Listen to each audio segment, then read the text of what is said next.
पे ही लिखे बोले कोड़ी गम्मा ने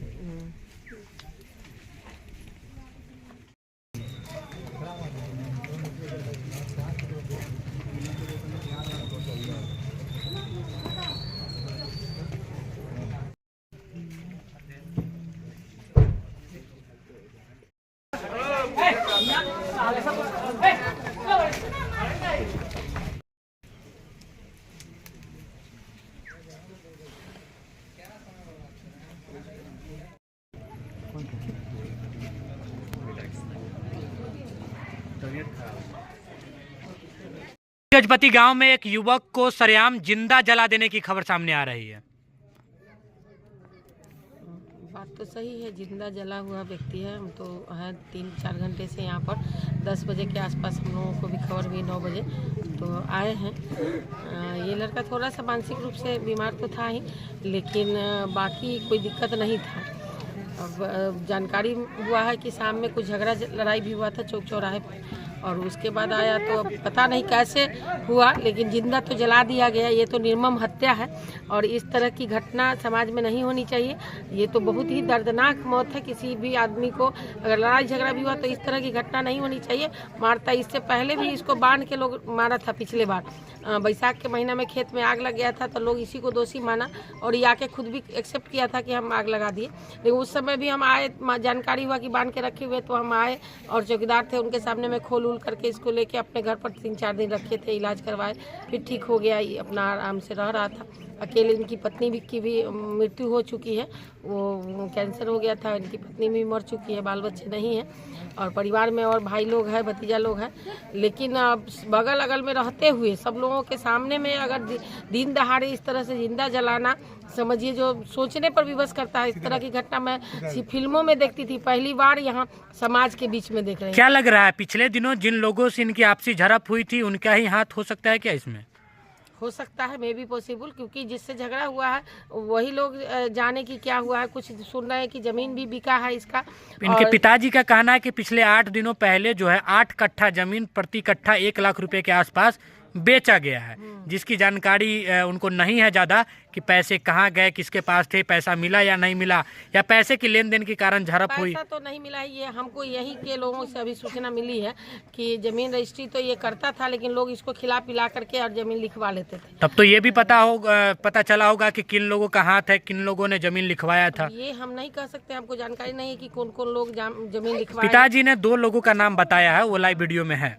वो हमको जानकारी अभी नहीं है कि कौन कौन लोग लिखवाए हैं जमीन, लेकिन ये बेचता था और बेच करके खाता पीता भी था। लोग इसको खिला पिला करके ही कुछ भी करवाते थे। ऐसे नॉर्मल आप देखते तो ये इंसान बुरा नहीं था और बहुत ही अच्छा था। 2016 में ये इसकी पत्नी सरपंच का चुनाव लड़ी थी और बहुत ही व्यवहार कुशल लड़का था। हम 2-3 दिन इसको रखे हैं और आते जाते भी सबको प्रणाम करता और अपने खुद से खाना बना के खाता था।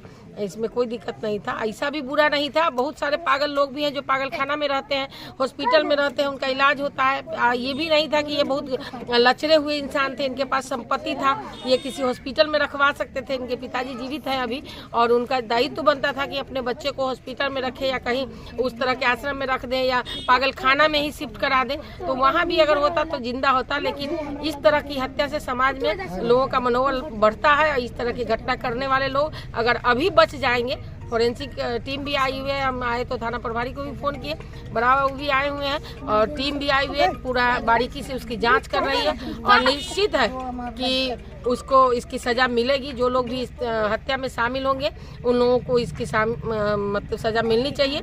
और अगर उनके परिवार के लोग अगर नहीं FIR करेंगे तो हम लोग रिक्वेस्ट करें बड़ा बाबू से कि बड़ा बाबू उस पर FIR करके और पुलिस बयान के आधार पर इसको, जो समाज में बहुत सारे लोग हैं जो बयान देने के लिए तैयार होंगे और उस पर भी लोगों को सज़ा मिल सकती है अगर कोई FIR नहीं किया तो भी, क्योंकि टीम आ गई है और इस तरह की घटना होगी तो आए दिन भी घटना होती रहा। अभी परिवार के लोग उसके लाश ले जाने के लिए तैयार नहीं हो रहा है। विकास जी को कहे, विकास जी तैयार हुए, 2 जन को कहे, वो लोग जा रहा है पोस्टमार्टम के लिए।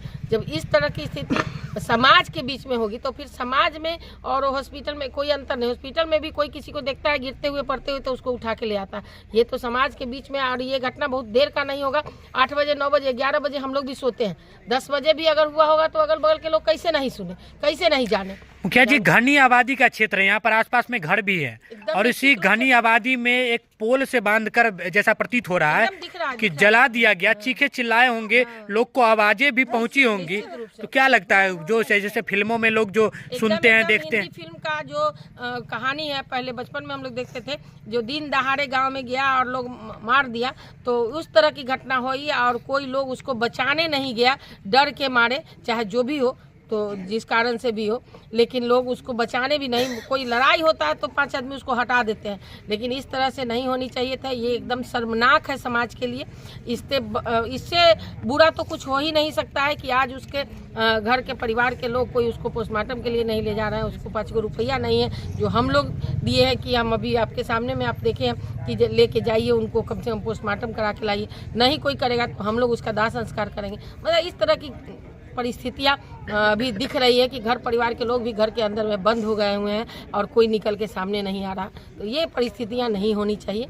समाज में रहते हैं हम लोग और बहुत ही बुरा स्थिति, हम क्या कहें, बहुत ज़्यादा। जहां लोग पोस्टमार्टम के लिए जाने के लिए तैयार नहीं है, आपको लगता है कि वहां के लोग इसके किसी के खिलाफ FIR करेंगे? अब ये तो उनकी मर्जी, वो नहीं करेंगे तो प्रशासन स्वतंत्र है, वो कर सकती है, प्रशासन कर सकती है। और घर परिवार के लोग नहीं करेंगे तो, क्योंकि बहुत बड़ी घटना है, छोटी घटना नहीं है, तो बड़ाऊ का से हम लोग रिक्वेस्ट किए हैं, अगर वो करेंगे तो ठीक है। उनके पिताजी अभी जीवित हैं तो उन्हीं को कर देना चाहिए ईमानदारी से। उनको भी आज नकल जाना है तो ईमानदारी से जो हत्यारे हैं उनका नाम, उनको नामजद करना चाहिए और नाम डाल करके पिताजी उनके FIR करेंगे तो ठीक बेहतर है, और नहीं करेंगे तो प्रशासन करेगी। ठीक।